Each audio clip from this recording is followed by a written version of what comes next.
જમ્મુ કાશ્મીરના શ્રીનગરમાં હિમવર્ષાના સુંદર દ્રશ્યો આવ્યા સામે પર્વતો અને વૃક્ષો સહિત ઠેર ઠેર બરફની ચાદર છવાઈ. પ્રકૃતિની મજા માણવા કાશ્મીરમાં પ્રવાસીઓ ઉમટ્યા.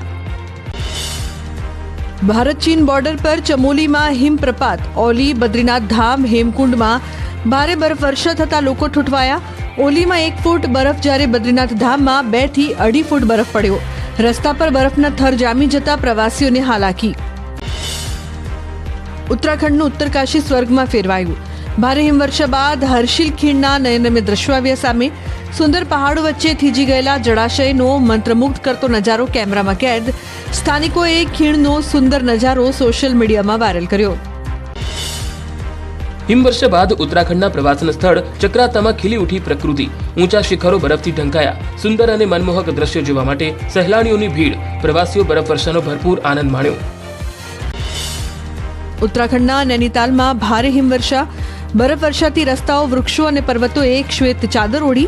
રસ્તા લપસણા થતા વાહન વ્યવહાર પ્રભાવિત થયો. પ્રવાસીઓએ બરફમાં રમવાની માણી મજા. બરફવર્ષા બાદ નૈનીતાલમાં ઉમટ્યા પ્રવાસીઓ. બરફવર્ષાના આહલાદક નજારાની લોકોએ મજા માણી. મોટી સંખ્યામાં પ્રવાસીઓના ધસારાથી ટ્રાફિક જામના પણ દ્રશ્યો સર્જાયા.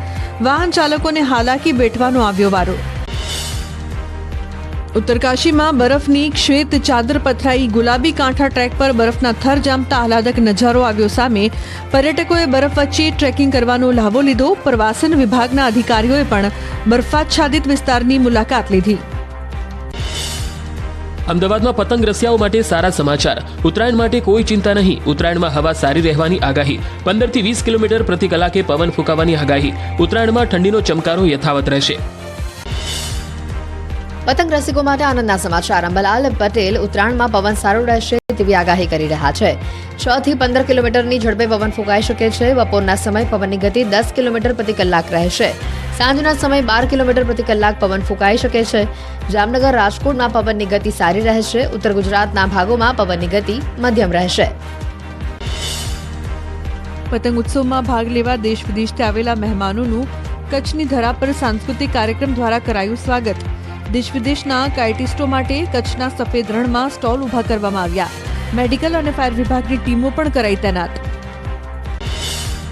કચ્છના ધોરડો ખાતે આંતરરાષ્ટ્રીય પતંગ મહોત્સવનું કરાયું આયોજન. કાઇટ ફેસ્ટિવલમાં ભારત સહિત 11 દેશના પતંગબાજોએ લીધો ભાગ.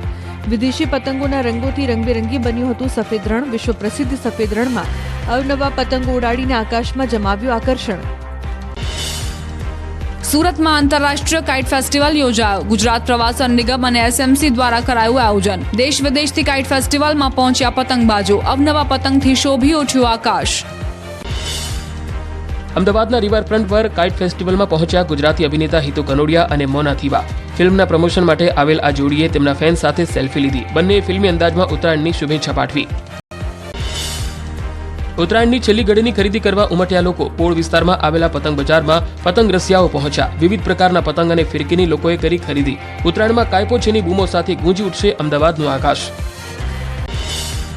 વડોદરામાં પતંગબાજોની ભીડ ઉમટી. બજારમાં પતંગ રસિકોએ દોરી અને પતંગની કરી ખરીદી. 2 દિવસીય પર્વને લઈને પતંગ રસિયાઓમાં અનેરો ઉત્સાહ.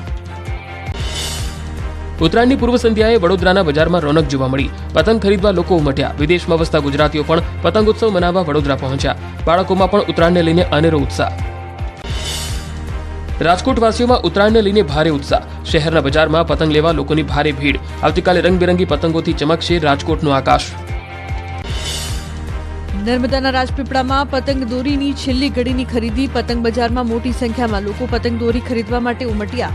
લોકો પતંગ દોરી સાથે વિવિધ પ્રકારના માસ્ક લોકોમાં જમાવી રહ્યા છે આકર્ષણ. વડોદરાના એક યુવકે બનાવી દોરી વિનાની પતંગ. પવન અને દોરીની મદદ વિના આકાશમાં ઉડશે આ પતંગ. પ્રિન્સ પંચાલે રિમોટ કંટ્રોલથી ચાલતી પતંગ બનાવી. અન્ય લોકો અને પક્ષીઓને મુશ્કેલીમાં મૂક્યા વિના ઉડાવી શકાશે પતંગ. હિંમતનગર ખાતે રન ફોર બર્ડ્સ રેલી યોજાઈ. કરુણા અભિયાન અંતર્ગત યોજાયેલી જનજાગૃતિ રેલીને ધારાસભ્યએ આપી લીલી ઝંડી.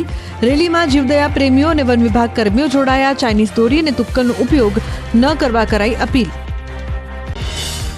ઉત્તરાયણને લઈ અમદાવાદ જિલ્લા શિક્ષણાધિકારીની પહેલ. શાળાઓના વિદ્યાર્થીઓને ચાઇનીઝ દોરીનો ઉપયોગ ટાળવા સૂચનો આપ્યા. પતંગની લાલચમાં ધાબે કે રસ્તા પર ન દોડવા, કોને હાનિ પહોંચે એ પ્રકારે પતંગ કે દોરી ન ખેંચવા સહિતની સલાહ આપી. ઉત્તરાયણમાં બજારમાં ઊંધિયું જલેબી ખરીદતા પહેલા સાવધાન. વડોદરામાં ઉત્તરાયણના આગલા દિવસે સેમ્પલ લેવા નીકળ્યું પાલિકાનું આરોગ્ય તંત્ર. ફૂડ ઇન્સ્પેક્ટરે કહ્યું, અમારું કામ સેમ્પલ લેવાનું, 14 દિવસ બાદ આવશે રિપોર્ટ. પોષ પૂર્ણિમાના પ્રથમ સ્નાન સાથે મહાકુંભની શરૂઆત. 144 વર્ષ બાદ પોષ પૂર્ણિમા પર અતિ શુભ સંયોગ. આસ્થાના મહાસાગરમાં ડૂબકી લગાવવા માટે દેશ અને દુનિયાભરથી કરોડો શ્રદ્ધાળુઓ ઉમટ્યા. આસ્થા અને સંસ્કૃતિનો એક અનોખો સંગમ એટલે મહાકુંભ. 26 ફેબ્રુઆરી સુધી મહાકુંભમાં ભવ્યતા અને દિવ્યતાનું અનોખું મહાસાગર જોવા મળશે. ટેકનોલોજીથી માંડીને આર્ટિફિશિયલ ઇન્ટેલિજન્સથી શ્રદ્ધાળુઓની સુરક્ષા માટે પોલીસ પ્રશાસન સજ્જ. શ્રદ્ધાળુઓની સુરક્ષા માટે એનડીઆરએફની ટીમો અને પોલીસ વિવિધ સ્થળો પર તૈનાત. અશ્વો પર સવાર થઈને પોલીસ કર્મીઓ કરી રહ્યા છે પેટ્રોલિંગ. મહાકુંભના ખૂણે ખૂણા પર પોલીસની બાજ નજર. મહાકુંભમાં ઉમટ્યો ભક્તોનો સૈલાબ. નાના બાળકો, યુવાનોથી લઈને વૃદ્ધો પણ મોટી સંખ્યામાં પ્રયાગરાજ ખાતે પહોંચ્યા. શુભ ઘડીએ શાહી સ્નાન કરી લોકોએ ધન્યતા અનુભવી. 144 વર્ષે યોજાયેલા પૂર્ણ મહાકુંભમાં લાગી આસ્થાની ડૂબકી. મોટી સંખ્યામાં ભક્તોએ પ્રયાગરાજના ત્રિવેણી સંગમમાં શાહી સ્નાન કરી ધન્યતાની અનુભૂતિ કરી. મહાકુંભનો આકાશી નજારો સામે આવ્યો. પ્રયાગરાજમાં જાણે કેડિયારું ભરાયું હોય તેવા દ્રશ્યો સામે આવ્યા. સીએમ યોગીએ દેશવાસીઓને મહાકુંભની શુભકામના પાઠવી. મહાકુંભ વિશ્વનો સૌથી મોટો આધ્યાત્મિક સાંસ્કૃતિક મેળાવડો ગણાવ્યો. માતા ગંગા તમામ લોકોની મનોકામના પૂર્ણ કરે તેવી પ્રાર્થના કરી. એપલના સ્થાપક સ્ટીવ જોબ્સની પત્ની પહોંચ્યા મહાકુંભ. કમલા બનીને લોરેન પોવેલ મહાકુંભમાં કરશે કલ્પવાસ. સાધુઓની જેમ સાદગીપૂર્ણ જીવન પણ જીવશે લોરેન પોવેલ. અયોધ્યામાં રામલલ્લાના દર્શનાર્થે ઉમટ્યા ભક્તો. પોષી પૂનમને લઈને અયોધ્યામાં ભક્તોની ભીડ. અયોધ્યામાં ભક્તોનું મહાસાગર ઉમટ્યું હોય તેવા દ્રશ્યો સામે આવ્યા. યાત્રાધામ અંબાજીમાં પોષી પૂનમની કરાઈ ઉજવણી. રંગબેરંગી ફૂલોથી સજાવાયું મંદિર. જગત જનની માં અંબાના પ્રાગટ્ય દિવસ પર દર્શન માટે ઉમટ્યું ભક્તોનું ઘોડાપુર. મહાશક્તિ યજ્ઞ, શાકભાજીનો અન્નકૂટ સહિતના કાર્યક્રમોનું આયોજન. અંબાજીમાં પોષી પૂર્ણિમાની કરાઈ ભવ્ય ઉજવણી. માતાજીના દરબારમાં જાણે ભક્તોનું કેડિયારું ઉભરાયું હોય તેવા દ્રશ્યો સામે આવ્યા. ભક્તોએ માં જગદંબાના આશીર્વાદ લઈ ધન્યતાની અનુભૂતિ કરી. કાંકરેજને બનાસકાંઠા જિલ્લામાં રાખવાનું લગભગ નક્કી. નોટિફિકેશન પહેલા કાંકરેજને મૂળ બનાસકાંઠા જિલ્લામાં ફરી સામેલ કરાશે. હાલમાં થયેલા જિલ્લા વિભાજનના કાંકરેજને વાવથરા જિલ્લામાં કરાયો છે સામેલ. કાંકરેજના લોકોની માંગણીને ધ્યાનમાં રાખીને લેવાશે નિર્ણય. બનાસકાંઠા જિલ્લાના વિભાજન બાદ વિરોધ યથાવત. ધાનેરાના બોર્ડ વિસ્તારના ગામડાઓમાં વિરોધ. ગ્રામજનોએ ઢોલ થાળી વગાડી રેલી યોજી. ધાનેરાને બનાસકાંઠામાં જ રાખવા ગ્રામજનોની માંગ. અમદાવાદની ધોળકામાં પ્રાથમિક સુવિધાના અભાવને લઈ યુથ કોંગ્રેસ અને એનએસયુઆઈનો વિરોધ. રેલી કાઢી અધિકારી પર નકલી ચલણી નોટોનો કર્યો વરસાદ. ચીફ ઓફિસરની ઓફિસમાં જઈને કર્યા સૂત્રોચ્ચાર. રાજકોટ માર્કેટ યાર્ડના 15 થી 20 વેપારીઓને ઇન્કમટેક્સે નોટિસ ફટકારતા વિવાદ. ખેડૂતોને અપાતા બિલને વેપારીઓની આવક ગણી નોટિસ ફટકારી હોવાની ફરિયાદ. વેપારીઓએ ઇન્કમટેક્સ કમિશનરને આવેદનપત્ર આપી યોગ્ય કાર્યવાહી કરવા રજૂઆત કરી.